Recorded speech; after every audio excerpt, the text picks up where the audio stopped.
Procès pour disons-nous les choses. Yeah. Procès, comme vous a parlé et tout de l'exposition qu'il a fait, le projet qu'il a fait, et l'exposition hors cadre. Ouais, comme je vous ai expliqué ce matin, le projet de Rosset qui s'appelle Les Damnés de la Terre, qui compile plusieurs des musiques sur les luttes sociales dans divers pays. Donc c'est ça, on a Afrique, Amérique latine, je pense qu'il y a eu il y a un peu sur tous les continents. Et pendant sur les années 60-70. Voilà. Est-ce que dans ces divers pays, est-ce que vous avez une idée, est-ce que vous avez déjà entendu, voilà, vous avez une idée de ça, est-ce que vous avez entendu parler de lutte sociale dans certains de vos pays d'origine peut-être, à notre époque, que vous allez peut-être retrouver ici dans l'exposition? Est-ce que, voilà, est-ce que vous avez des exemples comme ça que vous avez entendu parler des luttes sociales? Au Maghreb, en Afrique, au Mali, au Sénégal et tout, au Tanzanie. Non. Non, en Afrique en général et tout, peu importe le continent. Des choses que vous connaissez, vous. Ah mais je filme vos pieds, t'inquiète pas. T'inquiète pas, je sais pas vos visages, que vos pieds. Qu'est-ce que vous avez pas des exemples, des exemples de lutte et tout de vous? Qu'est-ce que c'est? La guerre d'Algérie, l'indépendance en guerre d'Algérie, la lutte contre le racisme. C'est ce dont on parlait tout à l'heure là, quand je vous disais. Égalité entre hommes et femmes, sexisme, et entre le machisme, le racisme. D'accord. D'accord, ça c'est des exemples de lutte. Après, est-ce que vous avez entendu parler de lutte politique? De lutte politique. Ouais. Bah, les gilets jaunes. Ouais, tout à fait, les gilets jaunes, est-ce que c'est une lutte, est-ce que ça représente une lutte sociale et tout pour vous? Ça serait quoi la définition alors d'une lutte sociale pour vous?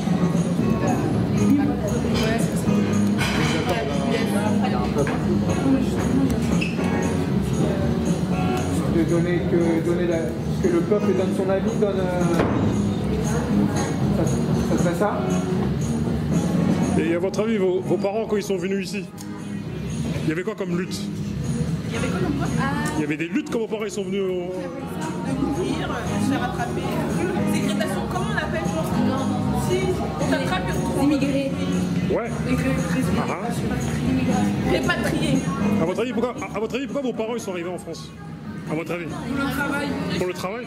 Moi aussi, ma mère elle est en France après la guerre. Ouais, ok.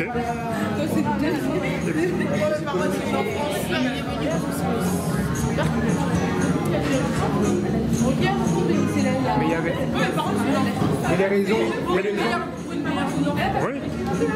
Ouais, Bintou. Vas-y, on s'écoute. On s'écoute. De meilleures conditions de vie. Ouais, pour des meilleures conditions de vie. Ok, vas-y. Pour le travail, pouvoir subvenir aux besoins de leur famille. Ok. Mais et la raison justement pour qu'ils sont venus ici, tu dis, pour du travail, avoir de meilleures conditions, ça veut dire que là où ils vivaient avant, il y avait certains problèmes peut-être. Voilà la guerre, le travail. Ok.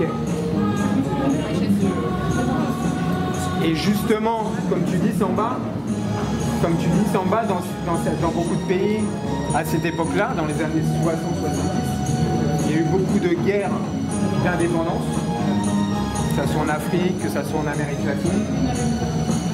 Et donc il y a eu beaucoup d'artistes, de citoyens comme vous et moi qui se sont engagés, et aussi des artistes, des chanteurs qui se sont engagés pour dénoncer ça, pour faire passer un message et tout grâce à leur musique.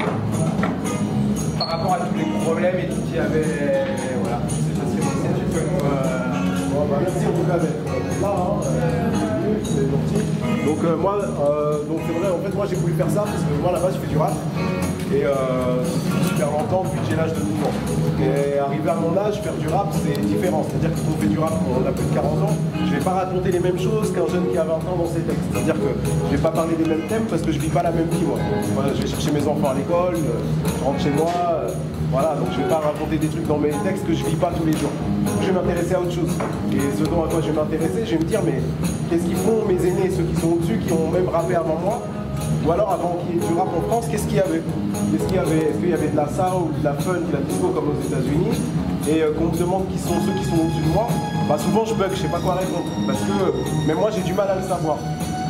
Souvent les gens ils vont dire il y a qui avant, il y a Jacques Brel, il y a Léo Ferré, il y a Brassens. Vous voyez déjà ces gens-là qui c'est? Ouais, voilà. Mais sauf que ces gens-là, bah voilà, ils ont fait un...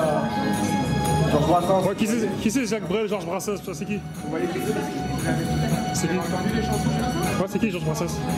Bon, ils font de la chanson. Ils font de la chanson. Et donc, moi, c'est assez flatteur, je me dis c'est bien. Je peux dire que c'est ceux qui étaient là avant. Mais la chanson, elle va pas avoir le même thème que dans le rap. C'est-à-dire qu'ils vont pas parler d'immigration, ils vont pas parler de violence policière, ils vont pas parler des banlieues, ils vont pas parler de tout ça. Je me suis posé la question, qu'est-ce qu'il y avait avant qui pouvait parler de ça? Aux États-Unis, c'est clair, c'est simple. C'est-à-dire qu'il y a la soul, il y a la funk, il y a la disco. Vous voyez ce style de musique? Il me semble que vous avez vu ce matin dans le film, et en plus, c'était flagrant. Donc avec Jared Sugi, avec tout là, ils étaient immergés vraiment dans ça. Tu l'as pas vu. Vos parents, ils écoutent quoi comme musique? Musique africaine. Musique africaine. Et est-ce qu'ils écoutent la musique aujourd'hui ou ils écoutent la musique africaine hier? Et comme tu peux citer des noms d'artistes? Ok. Et qui d'autres encore? Les Arèches? D'accord. En fait, là où c'est piège des fois pour moi, c'est que des fois je me rends pas compte que des fois les parents ils ont mon âge. Ouais, c'est ça. Tu vois ce que je veux dire? Exactement. Du coup, tu sais, je m'attends à des trucs à l'ancienne et en réalité c'est des trucs juste de ma génération. Donc ouais, donner encore des noms, ça m'intéresse de savoir un peu ce qu'écoutent vos parents en fait. Est-ce que vous écoutez vos parents? Qu'est-ce qu'on a écouté les filles? Vous m'avez passé un truc qui est super connu, mais un artiste c'est pas de votre génération. C'est qui? C'est un tour. Qui? Soso. Oui, Sundur. Ah, c'est Soudé là. Non, moi. Ah, il a. Ah ouais, mais non, c'est plus jeune que moi encore, ça va pas du tout. Là. C'est ça, ouais. Vos parents les vieillis.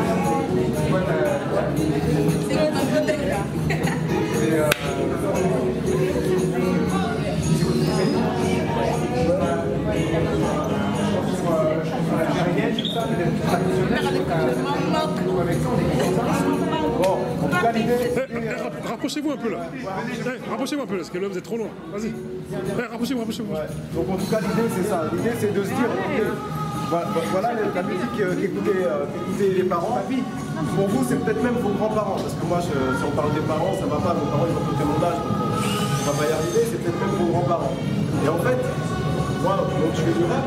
Et donc quand je regarde en fait les pochettes de disques et même la musique qu'ils faisaient eux à l'époque, je me rends compte que ça raconte l'histoire. C'est-à-dire que vous connaissez l'histoire parce que vous avez des profs d'histoire qui à l'école vous racontent l'histoire.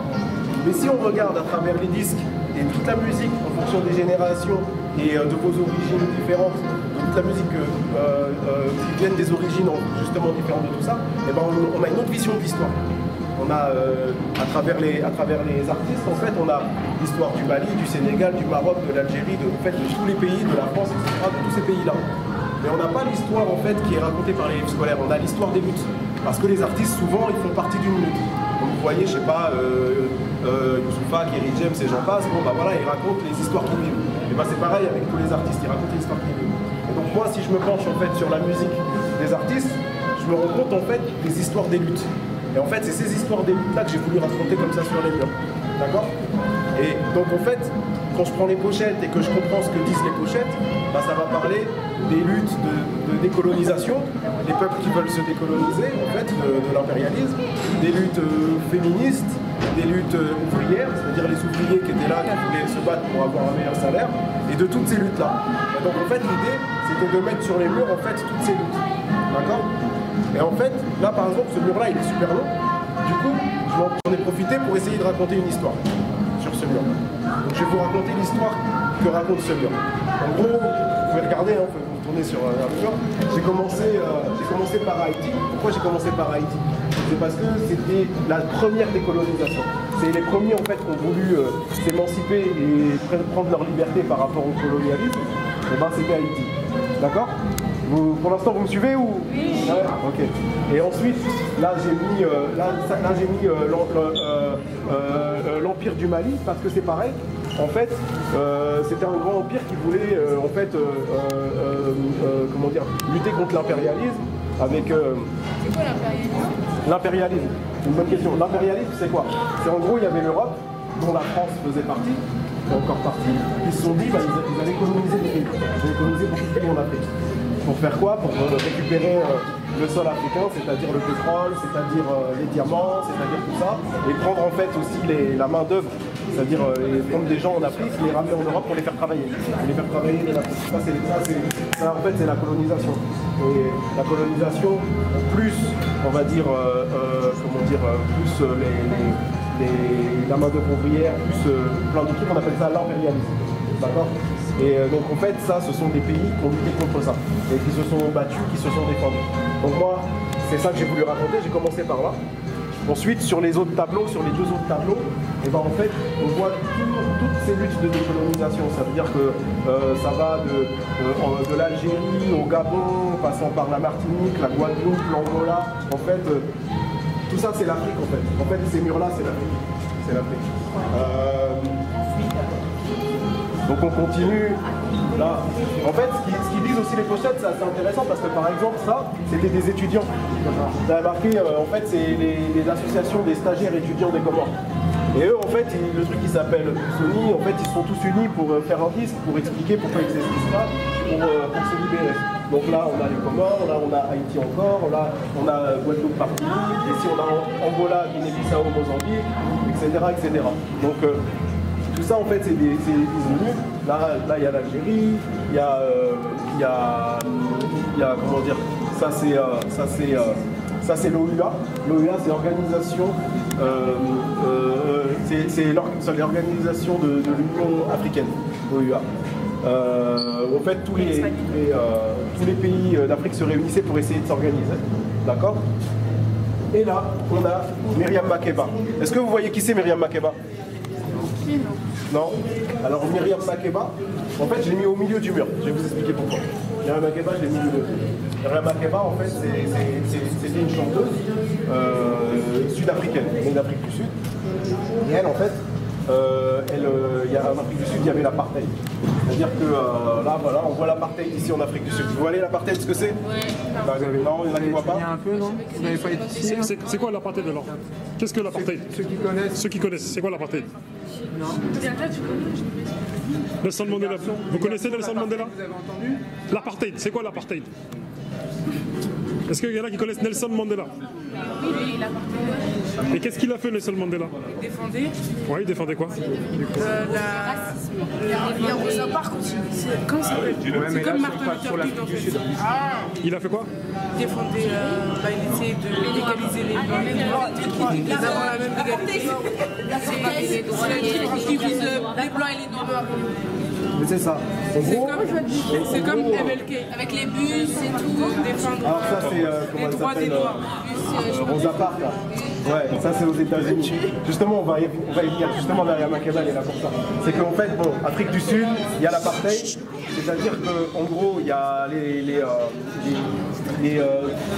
tous les Noirs qui sont d'Afrique du Sud, en fait, sont mis de côté pour travailler.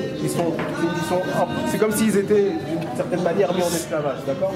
Nelson Mandela, lui, se bat pour leur libération. Il est emprisonné, d'accord? Mais avant que Nelson Mandela soit libéré et devienne président d'Afrique du Sud, Myriam Makeba, elle chante déjà ses inégalités.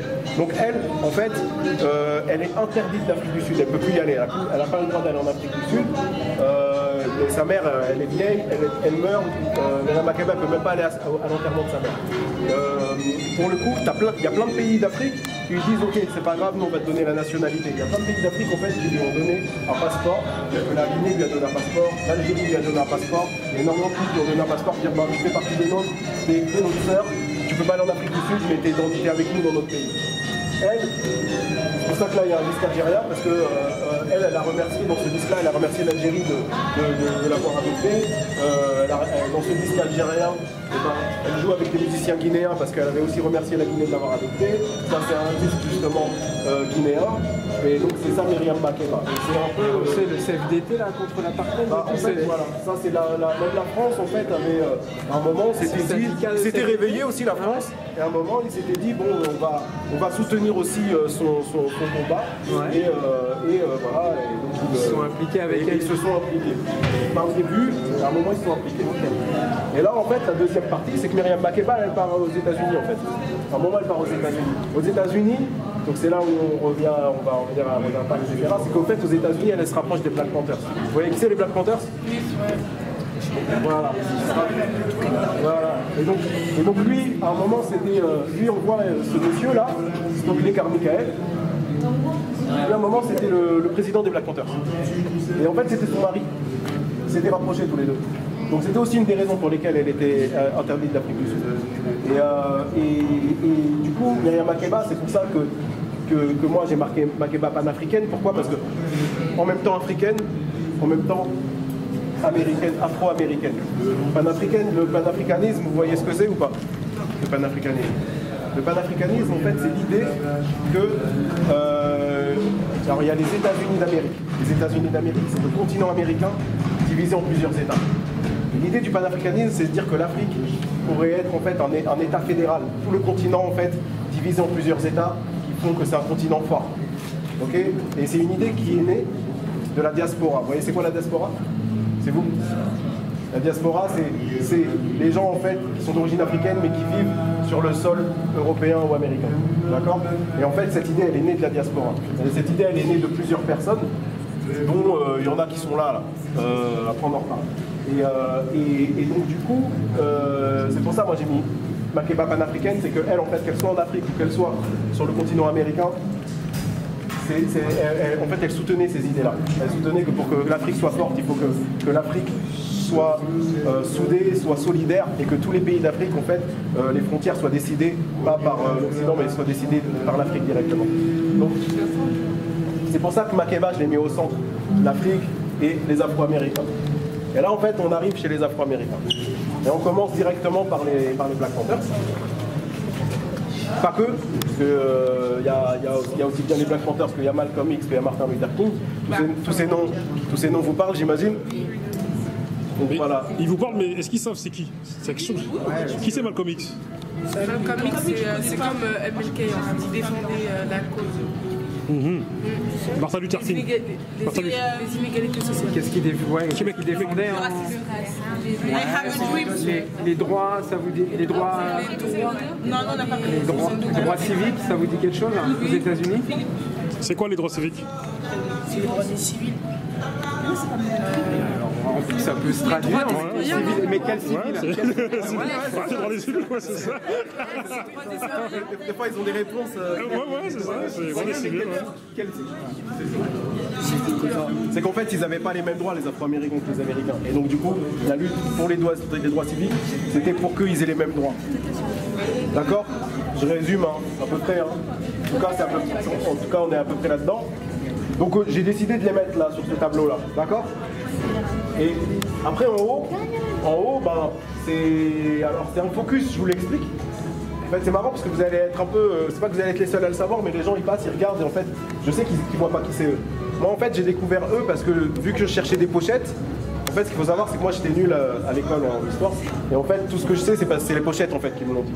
Et là, en fait, on voit lui, c'est Webb Dubois, d'accord.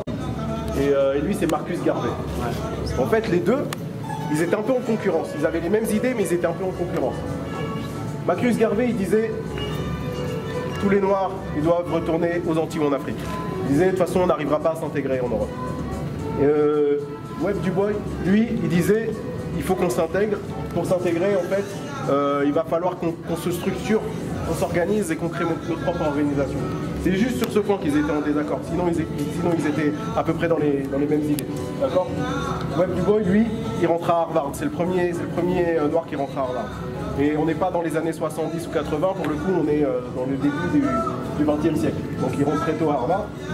Et lui, il développe des théories qui sont assez intéressantes, dont la théorie de la double conscience. Et alors la double conscience, c'est quoi?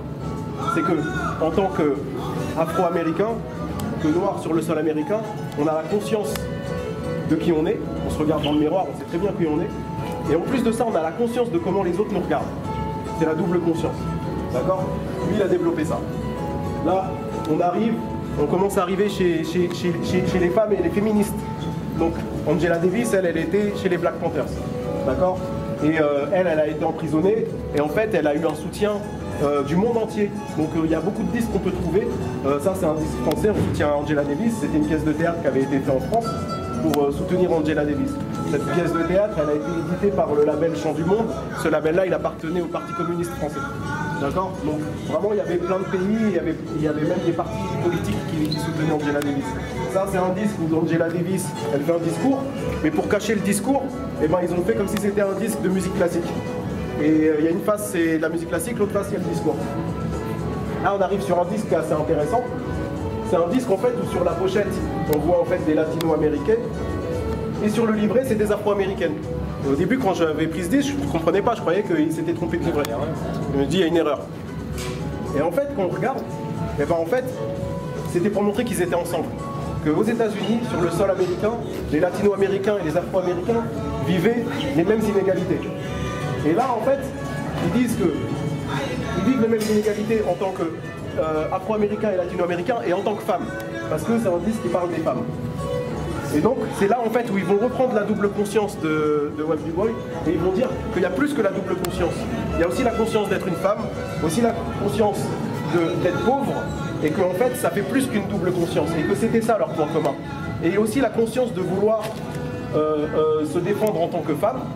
Donc ils n'utilisaient pas forcément le mot féministe, mais ils disaient que le fait de vouloir se défendre en tant que femme et de s'émanciper en tant que femme sans pourtant trahir sa culture, en restant fidèle à sa culture, à celle de ses frères, à celle de ses parents, etc. Donc c'est assez intéressant ce disque-là. Donc après, là on arrive sur un focus spécial aussi féminin, où c'est des femmes qui ont lutté pour les droits civiques, comme Angela Davis, des femmes aussi qui ont lutté pour la culture, pour énormément de choses. Et elle, en fait, c'était une femme qui faisait des pièces de théâtre, Lorraine Hansberry. Et en fait, c'était une amie de Nina Simone. Vous voyez qui c'est Nina Simone, la chanteuse? C'est une chanteuse... Non, ça vous dit rien? En fait, c'est une chanteuse de jazz qui était assez connue aux États-Unis et dans le monde entier, en fait. Et en fait, votre salle dans votre prochaine, parce qu'ils vont avoir une nouvelle structure bientôt. Et la salle, elle s'appelle Nina Simone. Ok. J'ai choisi entre autres Nina Simone et tout. Ça s'appellera Nina Simone, la salle jeunesse. Il fallait faire Rosa Parks. Ouais, Rosa Parks, ouais, mais bon, après on voulait sortir un peu du... Rosa Parks, il y en a beaucoup sorti. Alors Lorraine Hansberry, en fait, elle a écrit une pièce qui s'appelle Young, Gifted and Black. Il y en a qui voient ce que ça veut dire en anglais? To be young, gifted and black. Je sais pas si je le prononce bien. Je sais pas, ça veut dire être jeune. To be young, gifted and black. Ça veut dire être jeune, cadeau et noir. Fier d'être noir. Jeune, fier et noir. Pourquoi? Parce qu'en fait, à cette époque-là, tellement que la culture, quand je dis la culture, c'est-à-dire la télé, les livres, le cinéma, en fait, comment dire, parlaient mal des Noirs, bah, les Noirs, ils finissaient par pas s'aimer non plus. Et donc du coup, ils ont ramené en fait un concept qui s'appelle Black is Beautiful, où en fait, dans la culture, en fait, ils ont dit non, nous, on est beau, on est fier, on se tient droit, et c'est ça être noir. Donc c'était un peu ça que ça voulait dire, Young, Gifted and Black. Et donc Lorraine Hansberry, donc ça faisait partie en fait, on va dire, d'une des pièces qu'elle a écrites. Et Nina Simone, en fait, c'était une amie de Nina Simone. Nina Simone s'en est inspirée pour un morceau, d'accord. Et en fait, au-dessus là, il y a James Baldwin, parce que en fait, je les ai mis parce qu'ils sont tous potes en fait, ils étaient potes. James Baldwin aussi, lui, c'était un écrivain qui a écrit pas mal de livres, dont un livre qui est encore beaucoup lu aujourd'hui, qui s'appelle « Il était une fois le feu ». Pourquoi il est lu aujourd'hui ce livre-là? Parce que ce livre, il parle d'une émeute qu'il y a eu aux États-Unis, d'une révolte qu'il y a eu, et qu'en fait, lui, il explique qu'après cette révolte, la prochaine fois, ce ne sera pas une révolte, ça sera le feu. Et du coup, à chaque fois qu'il y a des révoltes en France, ce livre, en fait, il ressort parce que c'est un livre qui explique les choses et qui donne aussi des solutions, qui montre énormément de solutions, qui montre les portes de sortie. Parce que moi, une des raisons pour lesquelles j'ai voulu faire cette exposition-là, c'est parce que souvent, on nous dit « Ouais, mais c'est compliqué, le monde, machin ». Non, en fait, il y en a plein des portes de sortie. C'est juste qu'elles ne sont pas entendues. Et tous ces gens-là, ils en avaient en fait des solutions et des portes de sortie. Et donc James Baldwin, lui, donc il avait écrit ce livre-là. James Baldwin, c'était un homosexuel noir. Et du coup, à l'époque, c'était encore moins simple qu'aujourd'hui. Et donc, c'est quelque chose qu'il revendiquait pour expliquer, en fait, pour montrer en fait les processus en fait de libération, d'émancipation, même quand on est comme lui un homosexuel noir. Il était donc proche de Lorraine Hansberry, de Nina Simone, etc. Et donc à côté, j'ai mis Maya Angelou. Et Maya Angelou, c'est pareil, en fait, c'est une écrivaine qui était assez connue. Et là, sur le disque, on voit qu'en fait, la personne qui a expliqué qui est Maya Angelou, eh ben, c'est James Baldwin. Donc tout ça, en fait, ça a du sens, ça a un lien. Donc ça, en fait, c'est sur ce mur-là, en fait, ce qu'il explique, c'est de l'Afrique aux États-Unis. Voilà, les Africains aux Afro-Américains. En passant, on peut passer là par les Latino-Américains. L'Afrique, ça comprend aussi le Maghreb, ça comprend aussi les Caraïbes, l'océan Indien. C'est un peu tout ça que ça veut dire. Et là, c'était sur ce mur-là. D'accord? Est-ce qu'il y en a qui ont des questions par rapport à ça? Vous voulez des précisions ce qu'on disait et tout, là, les droits civiques, tout ça, c'est peut-être un peu fou, vous avez... Merci. Là, alors là, ce mur pour moi, en fait, moi, quand je suis arrivé là, j'ai dit, voilà, j'ai compris que je pouvais faire une exposition. Bon, j'ai vu deux murs. Donc celui-là, il était long, je me suis dit, je raconte une histoire. Celui-là, je me suis dit, je vais pas raconter une histoire, voilà. Faut que ça impacte, en fait. Dès le premier regard, faut que ça impacte direct. Donc c'est ce que j'ai voulu faire. Moi, en fait, j'avais connaissance du panafricanisme, ça m'intéressait. Et j'avais connaissance de la tricontinentale, ce que je vais vous expliquer, ça m'intéressait aussi. C'était la même époque, c'était à peu près les mêmes époques. Ce mur, voilà ce qu'il raconte. Je vais vous raconter l'histoire de ce qu'il raconte. En fait, quand je fais le projet, je cherche des morceaux des années 60 aux années 80, mais en français. Pourquoi? Parce qu'à la base, je fais du rap français. Donc ça m'intéresse de chercher ça en français. Et donc quand je cherche des morceaux, je cherche des morceaux du monde entier. Et j'ai un pote qui est marocain, il me dit ouais, t'as rien mis du Maroc, ça se fait pas, du Maroc. Mais je trouve pas. Et du coup, j'ai un ami qui est tchadien, qui demande à son père, et son père lui dit, il faut qu'il regarde du côté du Congo. Donc je fais, mais comment ça se fait que je cherche un truc du Maroc, un tchadien me dit qu'il faut que je regarde du côté du Congo. Et j'ai trouvé. C'est-à-dire que ça, c'est Franklin Boukaka, donc c'est un chanteur congolais, qui a fait un morceau hommage à Mehdi Ben Barka, donc un Marocain. Donc je gratte, j'essaie de comprendre. Et effectivement, Franklin Boukaka, c'était un chanteur engagé qui était pour l'unification des deux Congos, qui était pour en fait, le fait que en fait, tous les peuples en fait, colonisés en fait, s'émancipent, se décolonisent, etc.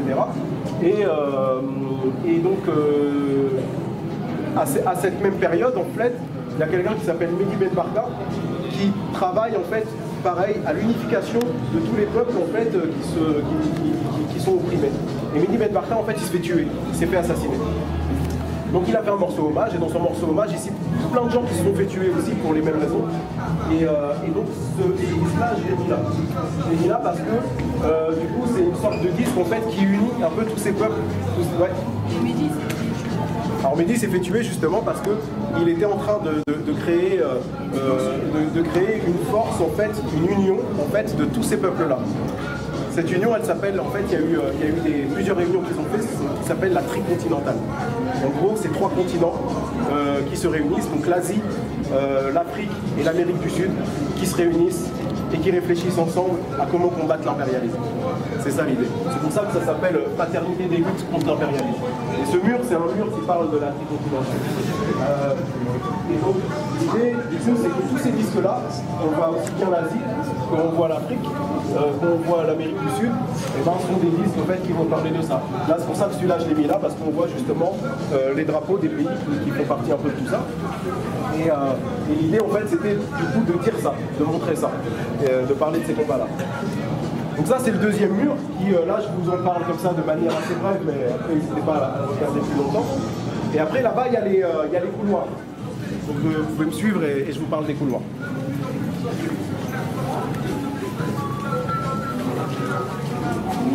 Alors, on va regarder celui-là. Alors en fait toutes ces luttes-là, on a commencé avec Haïti, avec l'empire du Mali, de Guinée, etc. Donc on a commencé il y a longtemps. Tout ça, toutes ces émancipations, même les émancipations, on va dire, des Afro-Américains, tout ça, ça a inspiré aussi les émancipations en France. On parle de mai 68, on parle des féministes, on parle de tout ça. Et donc ces couloirs-là, c'est de ça dont ils parlent. C'est-à-dire que là, on est sur un couloir, sur ce tableau-là. Ce tableau-là, en fait, c'est l'époque des usines, du monde ouvrier, et en fait des ouvriers qui veulent gagner plus, d'accord, qui se disent ben, on travaille à la chaîne, on travaille, on s'abîme les mains, on s'abîme le dos, on travaille comme des fous et on ne gagne pas grand chose. Donc comment réfléchir pour se défendre, pour avoir des syndicats qui nous défendent, comment en fait arriver en... Et alors moi ce qui m'intéresse là-dedans c'est toujours pareil, c'est les fraternités, c'est les liens en fait. Donc là par exemple, on regarde certains de ces disques qui sont sur le côté, mais il y a certains de ces disques-là qui nous parlent de ça, qui nous parlent de comment, en fait, les ouvriers du Maroc, donc le mouvement des travailleurs arabes, aident les paysans du Larzac ou aident en fait des ouvriers des usines qui se trouvent en France, qui se trouvent à Boulogne ou qui se trouvent à Lyon. D'accord? Donc là, il y a par exemple LIP. LIP, c'est intéressant, je vous explique pourquoi, parce que c'était en fait une usine pour faire des montres. Et en fait, à un moment, les ouvriers de LIP, ils se disent, mais en fait, on peut... En fait, nous, on travaille. Donc nous, en fait, on ne sert pas à rien. Pourquoi le patron, il nous en veut? En fait, celui qui se prend plein d'argent sans travailler, c'est le patron. Donc du coup, qu'est-ce qu'on fait? Venez, on vire le patron. Et c'est ce qu'ils ont fait. Et ils ont compris comment travailler en autonomie. Parce qu'en fait, celui qui prenne le plus d'oseille, en réalité, c'est les patrons, mais ils ne servent pas les patrons. Si on a les couches, en fait, on travaillera mieux. Donc c'est en fait, c'est ce qu'ils ont fait. C'est un exemple de solution parmi les exemples de solution. Les autonomes, mais ils sont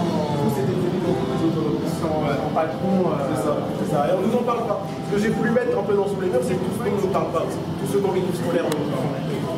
Alors, on va venir voir les autres tableaux.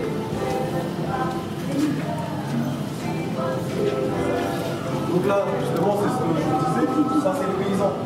Les paysans, à un moment, ils se disent pour nous, c'est pareil, on se fait avoir par l'État, on se fait avoir par les militaires, comment on va faire? Donc, du coup, ils ont commencé à réunir des gens. Alors, ils ont réuni aussi bien les ouvriers que les paysans, j'ai donc sur ce disque-là, bon, c'est au pied, vous regardez, mais il y a marqué, à un moment, dedans, il y a le chant du MTA. Le MTA, c'est le mouvement des travailleurs arabes. Moi, j'ai un disque du chant du MTA, dedans, et ben, en fait, c'est un morceau, c'est un discours d'un Réunionnais, l'île de la Réunion, non d'un Mauricien. Donc en fait, je vous parle vraiment de lien en fait. En fait, ils étaient tous frères, en fait, ils voulaient se réunir ensemble parce qu'on est plus fort en équipe. C'était ça l'idée en réalité à l'époque. C'est de tout ça dont on ne parle plus aujourd'hui. D'accord? Aujourd'hui, on ne nous parle que des guerres et des désespoirs. On ne nous parle pas en fait des unions et des solutions. C'est ça le problème en fait. Et donc là, c'est pareil. Hein,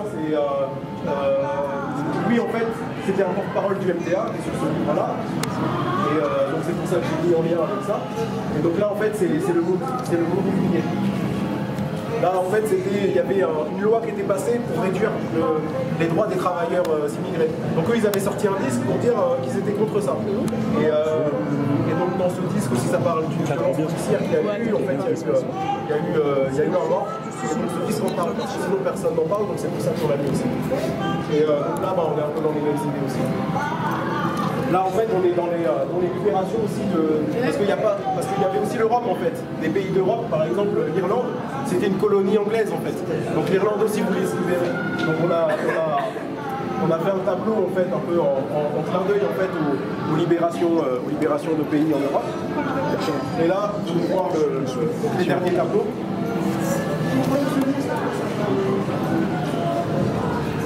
Et là, en fait, on arrive chez les féministes européennes.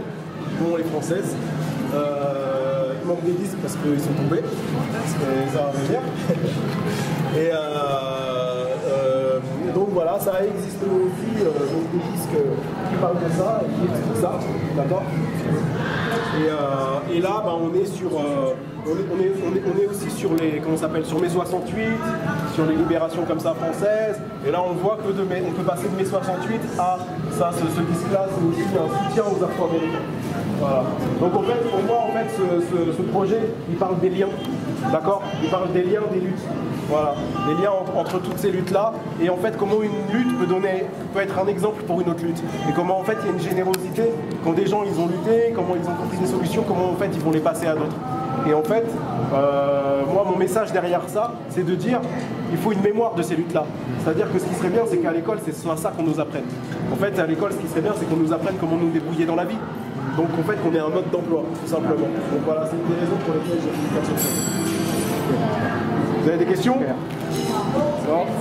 Bah, merci à vous. Ce bureau-là, vous prenez le dos, ok? Ah, ok. Mais vous regardez, vous mettez.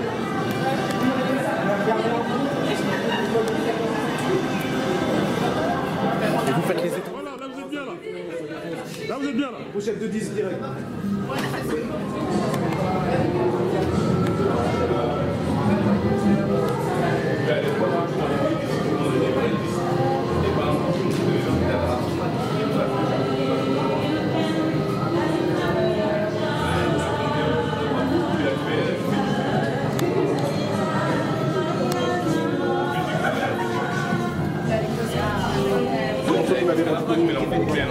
C'était en 200 000, 300 000.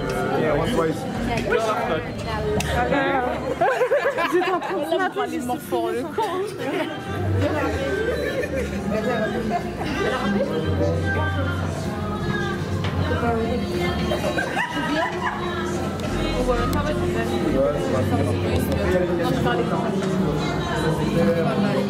S'il n'y a pas un CB, t'as pas fait quand tu vas dire ça devant lui. Je laisse les CB tranquille.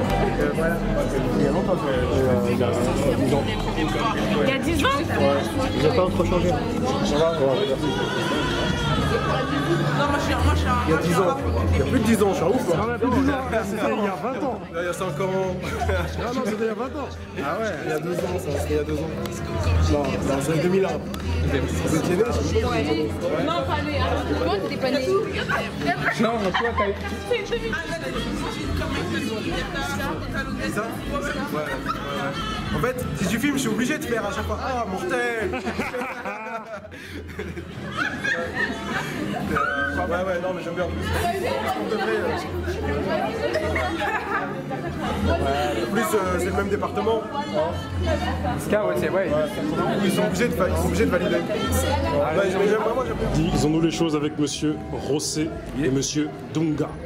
Comment allez-vous? Ça va, super. Ça va, tout va bien. Donc voilà, monsieur Dunga nous a sollicité tous pour qu'on vienne à ton exposition qui parle des luttes sociales, notamment dans de l'époque, et on peut arriver jusqu'aux luttes d'aujourd'hui. Et monsieur Rossé, dis-nous un peu ton ressenti après cette transmission que tu as faite vis-à-vis de la jeunesse. Bah, écoute, moi je suis content, merci, hein, c'est un beau cadeau de ramener des jeunes justement pour qu'ils regardent ça, pour que avoir déjà leur ressenti à eux, pour voir un peu ce qu'ils en retiennent, ce qu'ils en comprennent et un peu ce qu'ils en pensent. Et puis bah, ça fait plaisir, j'ai l'impression que ça leur a fait plaisir aussi. Voilà, moi ça a pu j'ai pu un peu leur parler du panafricanisme, leur parler de la tricontinentale, leur parler des luttes ouvrières, leur parler en fait des liens, de la solidarité en fait qui avait pu avoir à une époque, des portes de sortie à laquelle les gens pensaient avant de se faire assassiner. Voilà, pour un peu remettre ça sur la table, les solidarités, voilà, et ben du coup j'ai l'impression que ça leur a parlé. Après on a fait un petit débat sur le rap actuel et qui était super intéressant aussi. Donc non, c'est parfait, il n'y a rien à dire, c'est bien. Monsieur Dunga, tu nous as sollicité, pour toi c'était grave important de cette exposition, et explique-nous pourquoi là. Carrément et tout, parce que voilà, c'était un peu une journée, et puis je remercie Rossé et tout qui a pu me rejoindre et tout là, il nous expliquait bien son exposition, tout son projet d'amener de la terre et pouvoir ramener les jeunes, on leur a présenté un film et tout le matin engagé sur les luttes sociales, qui était un peu le thème de la journée. Et cet après-midi, donc c'était continuer un peu sur ce thème, les ouvrir un peu à tout ce qui est les luttes, essayer de les sensibiliser à ça et pouvoir leur faire connaître grâce et tout au projet Rossé. Je trouve que c'était c'était une super opportunité. Voilà, avec des super pochettes de disques emblématiques et tout pour les luttes sociales. Les jeunes ont beaucoup aimé, les petits retours et tout qu'on a. Voilà, donc c'était super. Et José, est-ce qu'on peut te qualifier d'explorateur et dénicheur de pépites? Parce que tu as déniché quand même des disques où carrément voilà, il y a des militants, on va dire, par exemple des militants corses qui vont militer pour l'Algérie. Ou voilà, je sors un exemple comme ça, mais Ouais. Et c'est des pépites carrément, t'as fait des recherches. Ouais, j'ai fait des recherches. Après, je savais ce que je cherchais. Et donc l'idée c'était de trouver, mais effectivement c'était retrouver ces solidarités. Et effectivement, donc du coup, tu peux avoir des disques qui sont pour la libération, l'émancipation en fait d'un pays en particulier. Et en fait, il a été produit par un autre pays parce que c'était l'autre pays qui était solidaire. Et quand un pays était dans la faiblesse, et ben du coup le disque était produit par un autre pays. Et ça, c'est un truc qu'on a beaucoup vu, mais parce que ça correspond aussi à une période qui était celle-là. Moi, tout ce que je te raconte là, c'est des trucs que j'ai appris à travers les pochettes, parce que malheureusement, voilà, on a lu les bons livres pour l'apprendre, mais en tout cas, personne va nous pousser à ça. Donc, moi, c'est la passion du disque et l'idée de faire des projets qui m'a ouvert à ça. Et là, du coup, je me suis rendu compte de ça. Je me suis dit non, tout ce que j'apprends, faut que je le partage, parce que faut qu'on crée des modes d'emploi. Aujourd'hui, vu comment va le monde, faut qu'on crée des modes d'emploi, de lutte. Et le passé nous dit tout ça. Le passé nous dit en fait comment les solidarités se sont créées, comment les gens et ça a marché. La preuve, pour les arrêter, il a fallu les tuer, c'est que ça allait marcher. Tu vois, donc l'idée, en fait, c'était de remettre tout ça sur la table. En fait. Mais est-ce qu'on peut dire que aujourd'hui on a l'ère des réseaux sociaux? C'est-à-dire qu'à l'époque, carrément, les disques étaient des réseaux sociaux en vrai. Les disques étaient des tracts, étaient des réseaux sociaux, c'est-à-dire que c'est ce qu'on voit sur les pochettes de certains disques. C'est pour ça, des fois, j'ai mis le verso de la pochette, je n'ai pas mis le recto. C'est qu'on voit, il y a marqué ce disque-là, il coûte 1 franc, on en a fait 100 000. Diffusez-le, achetez-le, diffusez-le. L'argent il va servir à la lutte et la diffusion va faire que en fait dans la pochette en fait ils expliquent ce qu'ils ont fait. La pochette c'est un mode d'emploi. Donc en fait c'était ça l'idée. Maintenant c'est ce qu'on fait un peu avec les réseaux sociaux. Les réseaux sociaux c'est gratuit donc on se rend pas compte en fait des messages qu'on fait passer. Du coup on est moins généreux sur les pochettes, on raconte par contre notre vie sur les réseaux sociaux. Mais du coup ça montre en fait, ça donne du recul sur à quoi sert en fait on va dire la transmission de messages et comment on peut s'en servir, même à travers la culture, à travers l'art. C'est un peu ça remet un peu les compteurs à zéro par rapport à ça fait prendre du recul. Monsieur Alain, dis-nous un peu ton ressenti, je te surprends, tu te dis oh là là. Non, très bonne exposition, franchement il y a un peu de choses que je connaissais, mais le fait que ça soit retransmis sur des pochettes très originales et franchement bien vu à toi, franchement c'était super créatif. Les jeunes ont été quand même investis, pourtant dès qu'ils entendent Expo ils sont un peu réticents, mais voilà, et puis très bonne histoire qui part et qui nous décrit bien le petit au centre, le moment panafricain qui moi m'a personnellement touché parce que qui me tient à cœur. C'est vraiment des valeurs que je partage et que j'incite à faire connaître. C'est vraiment un mouvement qui est encore d'actualité aujourd'hui, on en a besoin et qui nous fera avancer. Quand je dis nous, c'est africain au temps général et même autres, parce que même européens, même ça, on se rend bien compte que c'est plus une façon de vivre. Et donc voilà, franchement, un petit retour aux sources avec Luther King, X, les Black Panthers, et donc, voilà, très bonne expo.